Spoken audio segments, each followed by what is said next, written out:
What's going on, guys? My name is JERICHO, and welcome to a nice little overview of my new PC and a build guide of sorts, kind of more like a build direction. I'm going to talk to you guys about content creation and hardware that you guys should be looking at.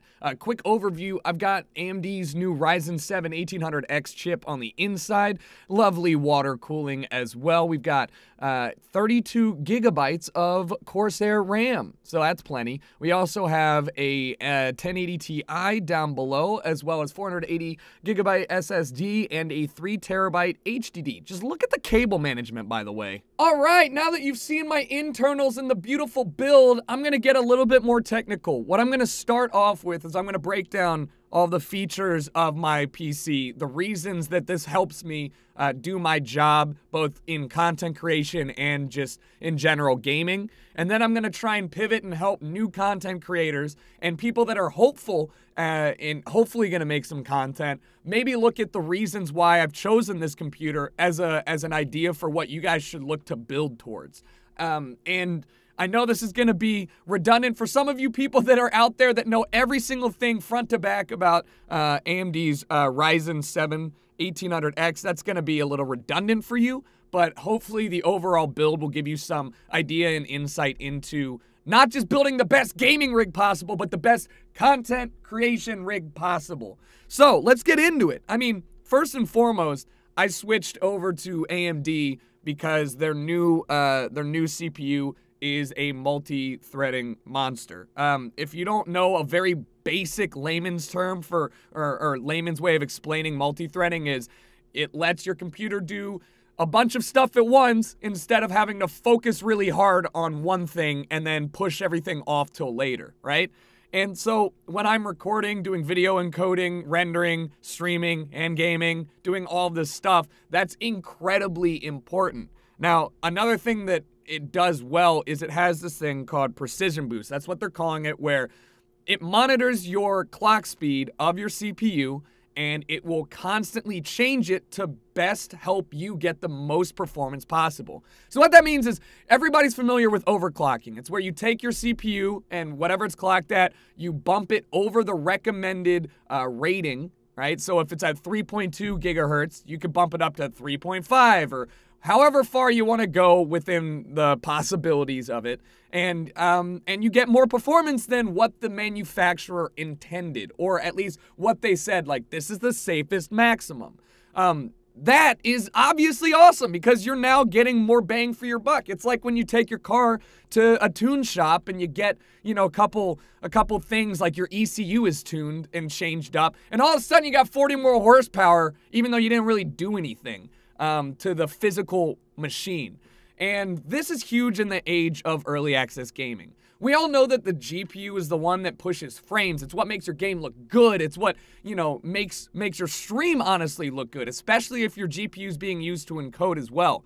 But early access games, as the name is stating, are not finished. They're not optimized. And a lot of the popular ones that I play are horribly optimized for your GPU. I know that quite a few of the recent ones I've been pouring time into literally have next to no optimization. So they are really CPU intensive, which means that when I'm streaming on my normal settings, or when I was, it would take a quality hit because my CPU's working more than it should have, and all my settings for every other game, like a AAA game like Overwatch, where they've already got everything down and set in stone, I'm gonna have a quality drop off because I have to either A, change my settings to give myself more headroom, or B, I've just gotta knock down the graphics. And you don't want that. Content creation is not necessarily about, you know, it's more about having the best looking and best engaging content. People ask me why I don't turn shadows off in games sometimes. I'm like,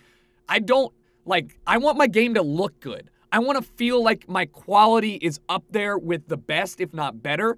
And turning off shadows or affecting my taking a hit graphically just because I want to have, you know, a little bit faster or a little bit more FPS is not something I'm willing to do. The H.264 encoder, now this is getting kind of technical. H.264 is a type of video encoder that you can choose when you're trying to stream. This is different from a lot of other CPUs and different from a lot of other GPU options. for streaming, where you can use different types of encoding to get different quality results. It's pretty well accepted that H.264 is the best way to go about it, and obviously I can use that with the Ryzen 7.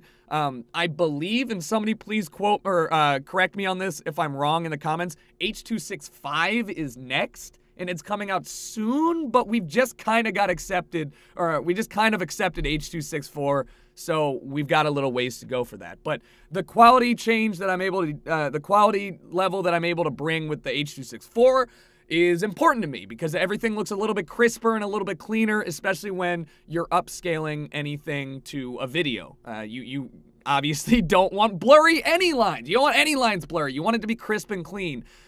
So that's a big thing. We're going to go into GPU because that's obviously the second biggest part, and GPUs are expensive as hell. I mean, CPUs are as well, but like those are the two ones that you're going to sit there and go, oh God, this hurts.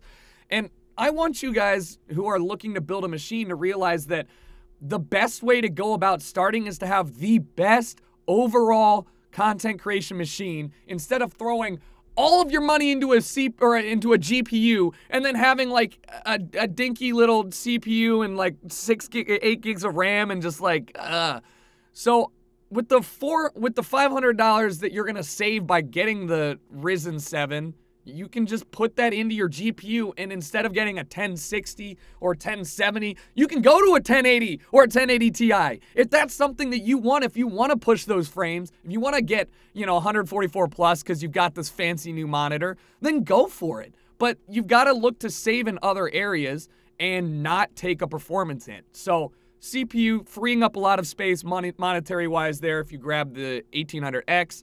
You can pour that into your GPU. You can end up with that $400, $500 saving. You can get think about it. You could get more RAM. You could get an SSD, which is huge.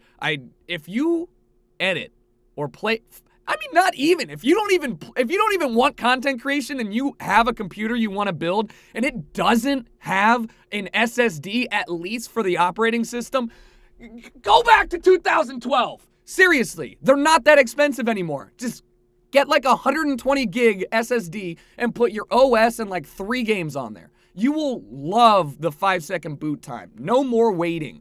And now we're just talking about improving your overall stream with the money you're saving. If you just want to go and grab a new microphone, a camera, something that's going to make your quality that much higher than just using a headset mic or just using your webcam on your computer, that's where you should be looking to spend that money. If you're already chilling with your GPU, if your CPU has already given you the extra money and you don't have anywhere that you really want to put it in your computer, peripherals, man. Peripherals make a huge difference when making content. A blurry cam is better than no cam sometimes, unless you're Lyric. A blurry cam is worse than a nicer, crisper cam. If the money is there, go for the upgrade. Microphone. Everybody's gonna hear you talk. Spend money on that if you can. Like, those are the biggest things. I would rather watch somebody with a less than high quality gameplay with a great microphone than I would watch the best player in the world screaming into his like $12 headset mic. Like, don't do that.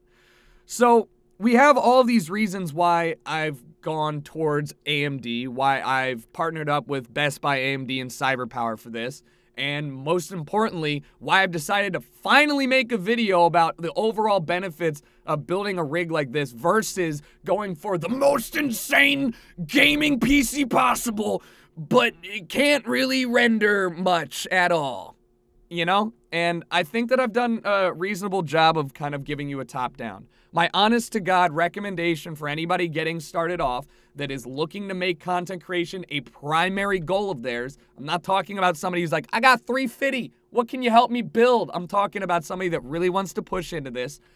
Go with the 1800X. You're going to get absurd performance, and it's going to be great. You could even look at the 1700X if you want to save $100, but I'd be willing to say it's worth the jump.